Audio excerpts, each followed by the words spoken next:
Hello chess fans, this is Rick from Chess to Impress with coverage of round 6 of the 2017 Sinquefield Cup. In this video I will show you the game between Levon Aronian from Armenia and Wesley-So from the United States of America. Let's get into it. Aronian was white, So was black. The date was August 8th, 2017.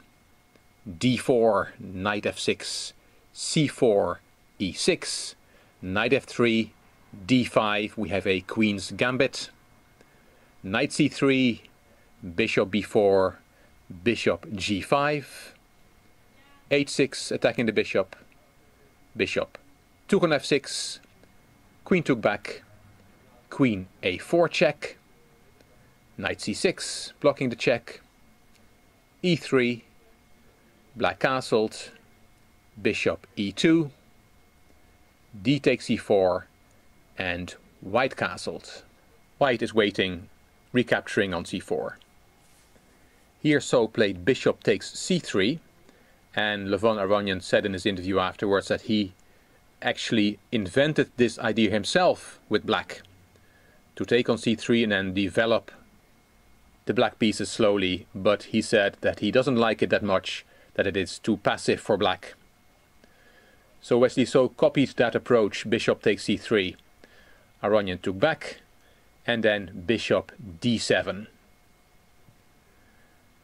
Aronian took on c4 with the queen, rook a c8, rook a d1, rook f d8, knight d2, knight a5, queen b4, b6, bishop went to a6 hitting the rook, rook back to b8, knight e4, queen f5, bishop d3, bishop c6, f3, and now bishop takes e4.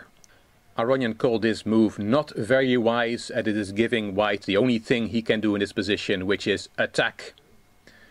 He took back with the pawn, and that way white gets the f-file. Bishop takes e4 is much less strong, the queen goes to h5, and black is okay. After f takes e4, the queen is hit, so queen went to g5, rook f3, preparing to double up on the f-file, c5, queen back to b2, and e5 to prevent white from playing e5 himself, followed by rook df1, and then either queen f2 or maybe bishop b1 and queen c2, setting up an attack. So Wesley-So played e5 to prevent white advancing his e-pawn, rook df1 from Aronian, and in this position black would love to have his knight on d6, but he just doesn't have the time to realize this. He played c takes d4, which Aronian called a very strange decision, as it gives the bishop on d3 more space to operate, and bishops like space, they need space to operate. Bishop a6, for example, is always an idea to prevent the knight rerouting to d6 through b7. White took back with the c-pawn, c takes d4, rook b7, defending the f7 pawn, and d5. And again, black would love to play the knight from e5 to b7 to d6, which is a great square there for the knight, blocking the d-pawn, preventing rook f5, attacking e4, but it's not going to happen. The knight on a5 will stay there for the rest of the game. After d5, So played rook c7, h4, and Grandmaster Jonathan Spielman in his commentary called this a wonderful destabilizing move. And Aronian said in his interview that he played h4 for the third time in this tournament, and he said if you can play h4, you have to do it. It's always a spectacular move. So took on h4, retreating the queen to e7 is not playable, because there is rook takes f7, queen takes, rook takes, queen takes e5, and white has too much material. After queen takes h4, Aronian took on e5, and this position is very bad for black. As Aronian said, once the e5 pawn falls, my pieces are just too active. Queen back to e7 and queen g3. White has now a serious attack. Wesley-So played queen c5, while, according to Aronian, queen d6 really was the only move to keep the game going. Let's have a look at the variation that Aronian gave. e5, queen takes d5, e6, and you cannot take on e6 because of queen takes c7, that rook is hanging. So queen back to d6, bishop h7, check, king takes, queen takes d6, rook takes d6, e takes f7, rook c8, and f8 queen. A nice echo from the Anand-Caruana game from round 5. You may want to check the video. In that game, a pawn also promoted on f8. The variation continues. Rook takes f8, rook takes f8, and knight c4. Black has a pawn for the exchange and can still fight. And that is also similar to a variation from the Anand-Caruana game. Funny that we see echoes from that game in this game. But Wesley-So did not play queen d6, he played queen c5. And now the very strong strike, rook f6 from Aronian. Black now cannot get his defense organized. Look at that knight on a5, watching the action from afar.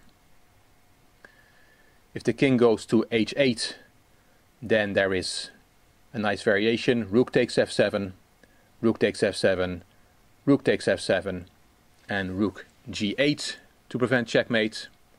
And then e5, knight c4, queen g6, queen takes e3 check, king h2, and black has to give his queen for the bishop to prevent mate. Back to the move played, rook f6.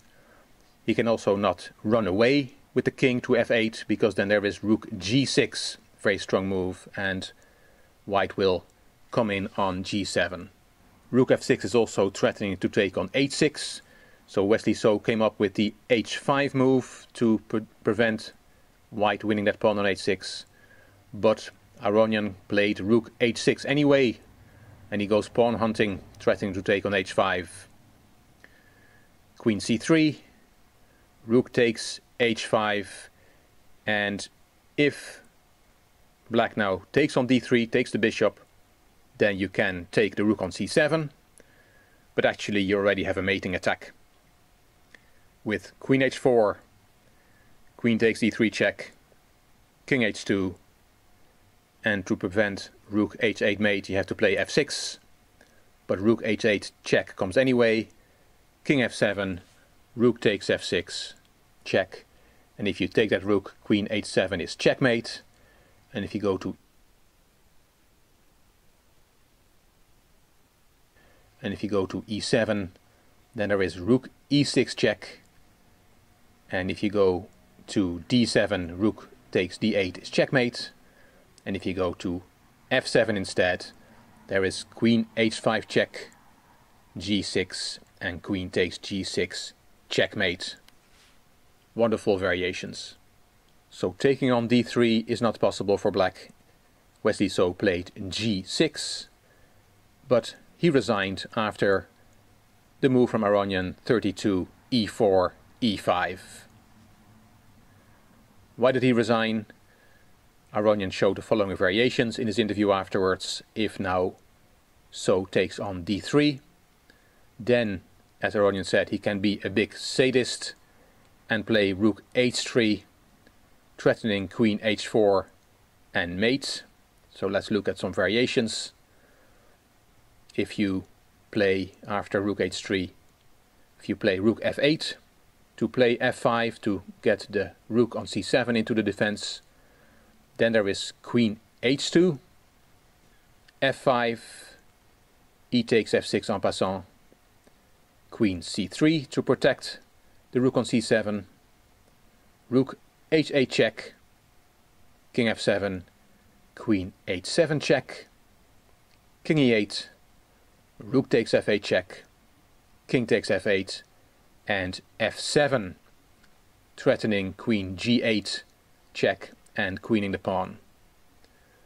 After queen g7 there is queen takes g7 check, king takes g7, and f8 queen check anyway, and white wins. Back to the position where So resigned after e5, and then queen takes d3. As Aronian pointed out, there's another way of winning, which is queen h4. If you then take on e3 with check, there's king h1, g takes h5, queen takes d8 check with a fork. After king g7, you pick up the rook on c7, and white wins here as well. Great attacking game from Aronian. Nice to see those echoes from the Anand-Caruana game from round 5. And Wesley So's third loss in 6 games. What a difference a year can make. Last year he was a proud winner of the Sinquefield Cup. This year he is in bottom place. The results of round 6. Karjakin-Anand was a draw. We saw Aronian-So, and the other 3 games were also draws. Nepomniachtchi-Svidler, Caruana-Vachier-Lagrave, and Carlsen-Nakamura were the last to finish. After 94 moves, Nakamura saved half a point in a very difficult rook ending a pawn down. The standings: Vachier-Lagrave still on top on his own, followed by 3 people breathing down his neck: Anand, Carlsen and Aronian. Caruana and Karjakin on 50%, Nakamura, Svidler and Nepomniachtchi at -1, and as said, Wesley So at the bottom of the ranking. Round 7 will be played on Wednesday the 9th of August, and I will be here afterwards to tell you what happened. Hope you liked this video. If you did, please give it a thumbs up, please subscribe to the Chess to Impress channel, please leave a comment, and if you liked the video, it would be great if you could share it on social media by clicking the share button on YouTube. You also may want to check out my Chess to Progress channel, the link is in the description box, as well as the link to the other videos I made on the 2017 Sinquefield Cup. This is Rick from Chess to Impress. Thank you very much for watching.